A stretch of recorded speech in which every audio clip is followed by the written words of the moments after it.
Bon, c'est un sujet sensible parce que même les féministes féminins me disent Femi, une femme a le droit de se maquiller, elle a le droit d'exprimer sa sexualité comme elle veut.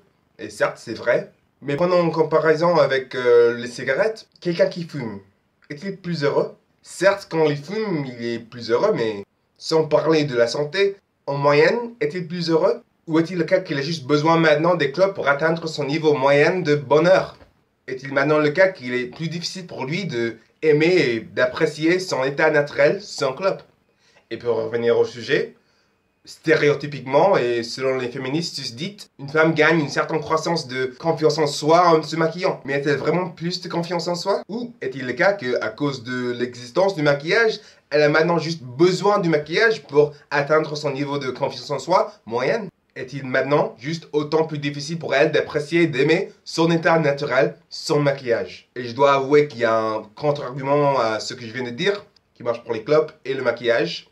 C'est que ces deux-là, elles permettent de se sentir comme elle veut, quand elle veut. Et pour le clope, la réponse, c'est juste que ça porte atteinte à le système de récompense psychologique. C'est-à-dire que la bonheur naturelle devient en quelque sorte dévaluée parce qu'il devient lié à une décision consciente de la facilité chimiquement.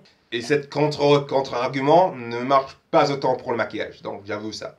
Par contre, cette contrôle fait partie du problème principal avec le maquillage.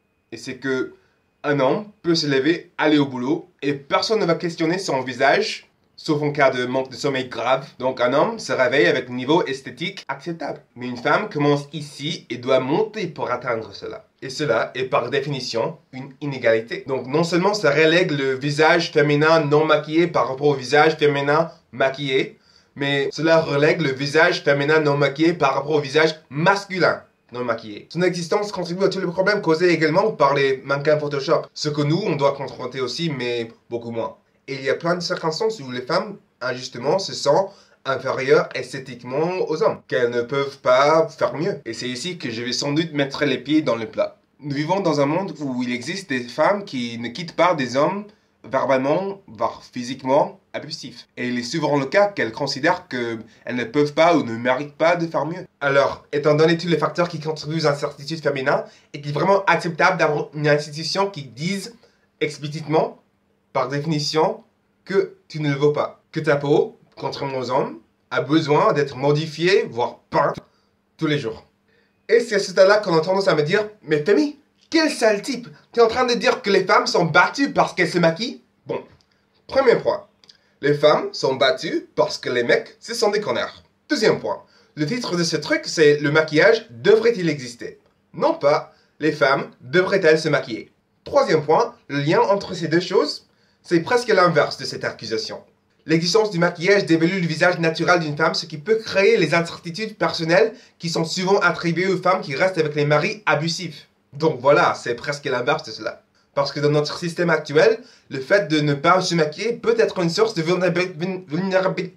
Je suis anglais. Vulnerability. Tu vois ce que je veux dire? Mais bon, c'est un exemple plutôt extrême juste pour illustrer l'inégalité auquel le maquillage contribue. Alors, on va prendre un exemple plus commun et plus systématique. Le travail.